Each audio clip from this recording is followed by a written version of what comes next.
Hello and welcome to Interesting Stories, the channel where we explore the most fascinating and bizarre stories from around the world.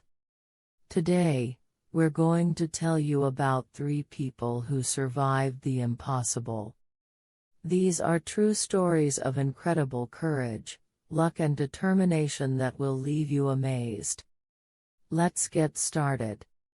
The first story is about Juliane Koepke, a German-Peruvian teenager who was the sole survivor of a plane crash in the Amazon rainforest. On December 24, 1971, Juliane and her mother boarded a flight from Lima to Pucallpa, where they planned to spend Christmas with Juliane's father, a zoologist working in the jungle. The flight was supposed to take only an hour, but soon after takeoff, the plane encountered a severe thunderstorm. The turbulence was so strong that the plane started to break apart in midair. Juliane was strapped to her seat when she saw the wing of the plane rip off and the cabin disintegrate around her. She fell from an altitude of 10,000 feet. Still attached to her seat, and plunged into the dense canopy of the rainforest. Miraculously, she survived the fall with only a broken collarbone, a gash on her arm and a swollen eye. She was alone and lost in the wilderness, with no food, water or supplies. She had learned some survival skills from her parents, who often took her on expeditions in the jungle. She knew that she had to find a river and follow it downstream to reach civilization. She also remembered that her mother had been sitting next to her on the plane, and hoped that she might have survived too. She searched for her mother and other survivors, but only found wreckage and bodies. She decided to leave the crash site and look for a river.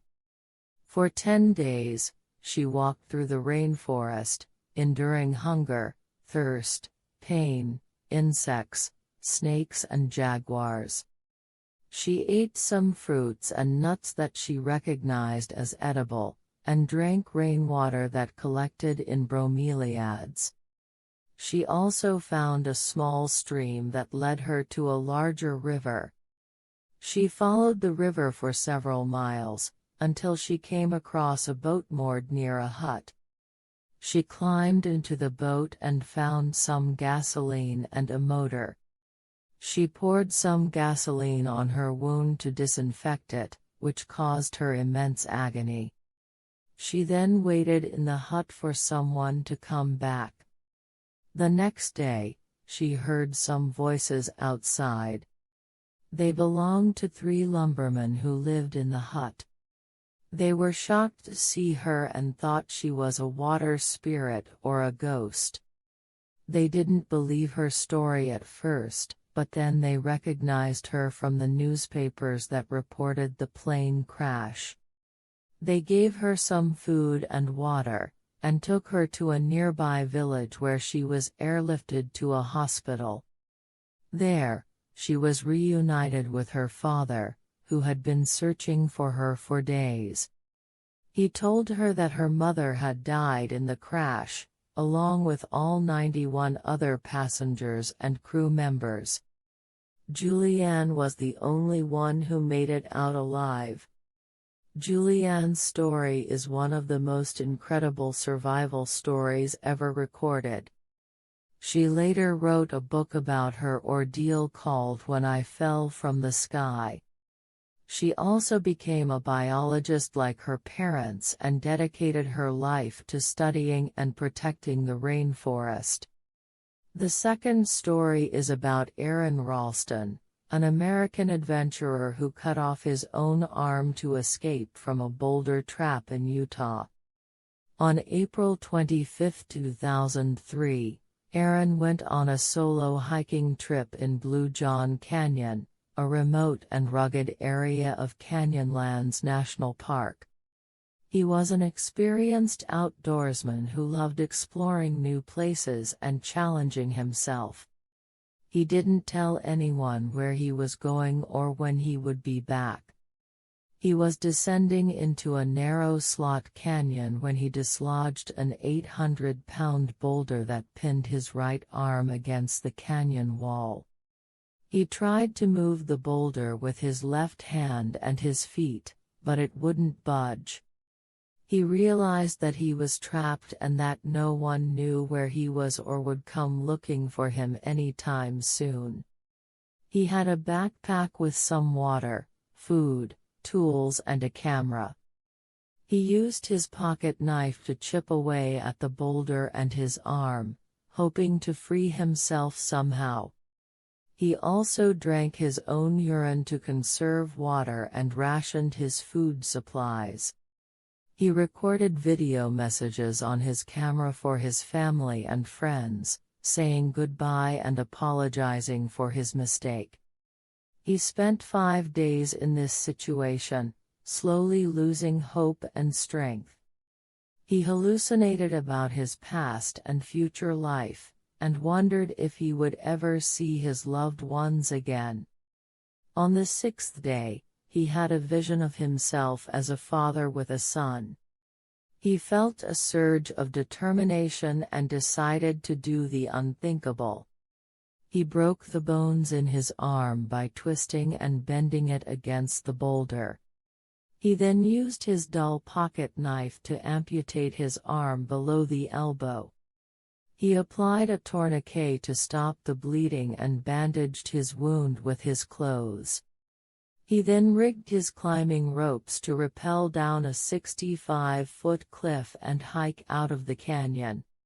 He was exhausted, dehydrated and in shock, but he managed to reach the main trail where he encountered a family of hikers who gave him water and alerted the authorities.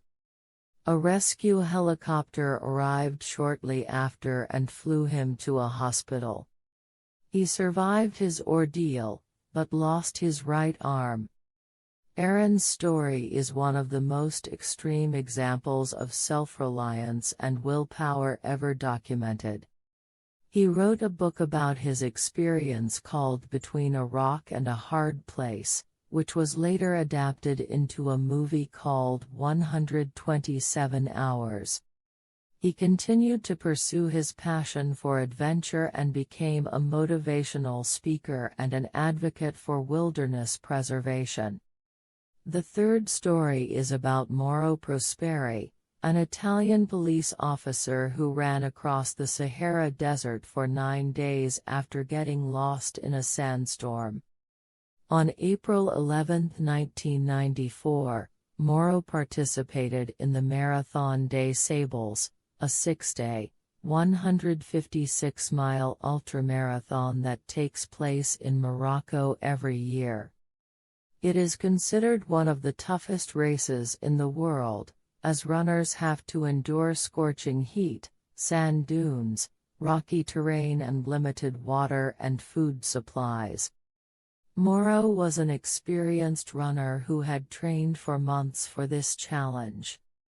He was in good shape and confident in his abilities.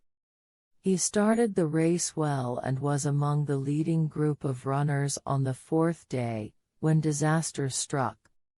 A sudden sandstorm swept across the desert, reducing visibility to almost zero. Mauro lost sight of the other runners and the trail markers.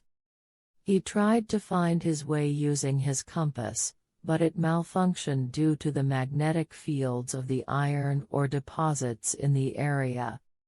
He wandered off course and ended up in Algeria, hundreds of miles away from the race route. He didn't realize that he had crossed the border and kept running, hoping to find someone or something that could help him. He ran out of water and food quickly and had to survive on what he could find in the desert. He ate snakes, lizards, insects and cacti.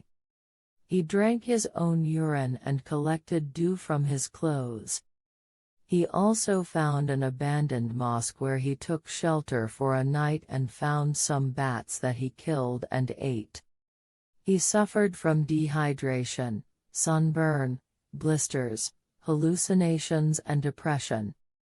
He thought about his wife and children and wondered if they knew what had happened to him. He also thought about killing himself several times, but decided not to give up.